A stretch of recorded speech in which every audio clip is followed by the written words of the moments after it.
Andito tayo ngayon mga kadugo sa Ed Mills, Jelord Ed Mills Farm para muli nating bisitahin mga kadugo.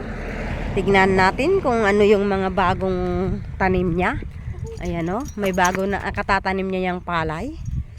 Nilagyan na din nila ng daan dito. Dati pilapil lang mga kadugo, kaya lang ngayon meron ng daan ang nilagay. Kasi yung mga nalalasing daw pag umuwi, nahuhulog sa pilapil. Baka madisgrasya pa sila. Ayan, so yan mga kadugo oh. Yan yung Ed Mills Farm. May bago silang tanim, tingnan natin.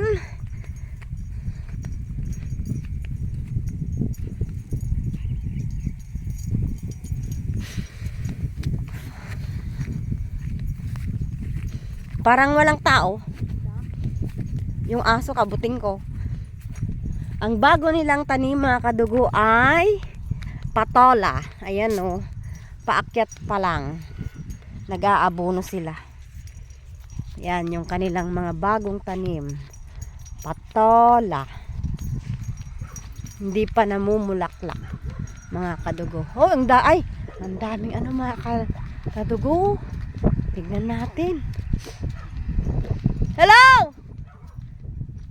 May mga tanim din silang sigarilyas. Yan mga kadugo. Tanim ni Joyce. Ayan, sigarilyas. I'm afraid of the dog. Ay, nagtanim din siya ng mamaya. Punta natin yan, pa isa-isa. Dito na lang. Tignan muna natin. Ano ba to? May tanim din siya na kamote, hindi pala sa kanya yan. Hindi sa kanila yun yun. Hindi pala mga kadugo. Dito lang pala. Sorry. 5,000 square meters.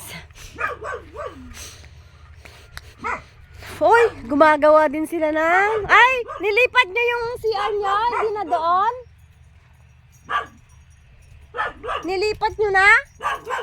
Ito yung nagpapatayo sila ng CR mga kadugo. At takot ako sa ayan o. Walang tao. Ayun, dun tayo. Dito tayo nang. Yan yung bahay ng manok.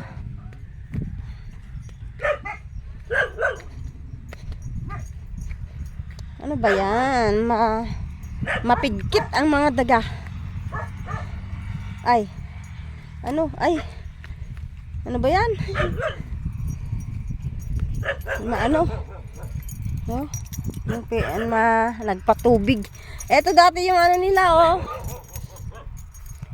Ginawa ng basurahan. Katabi pala niya yung nagtanim ng kamote. Ayan oh mga kadugo. Meron silang alagang mga kambing.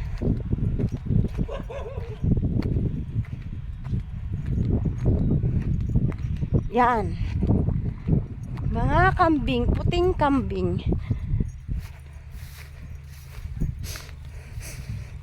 Ayan o. 2, 4, 6, 6 na kambing. Ayan mga kadugo. Ang kanilang mga kambing. Bakit wala silang bahay? Diba taman ti kakabatite? Da? Dua lang. Ito yung mga naunang tanim niya na patola. And then this is the awan ni Joyce?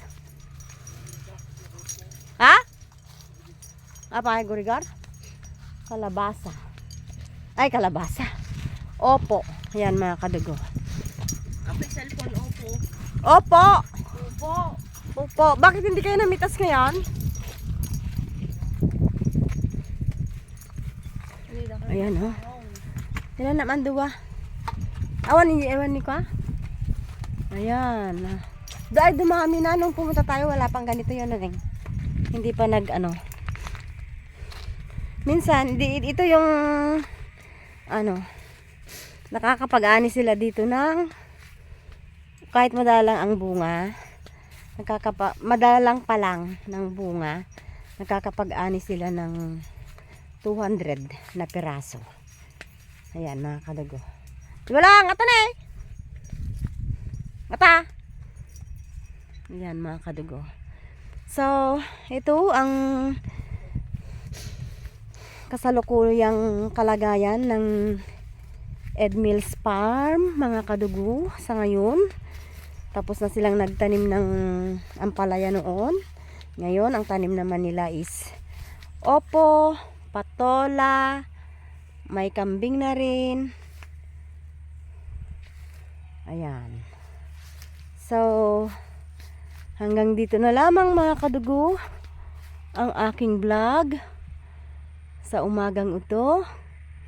Maraming salamat po sa mga patuloy na nanonood dito sa aking YouTube channel, sa mga patuloy na tumutugon sa aking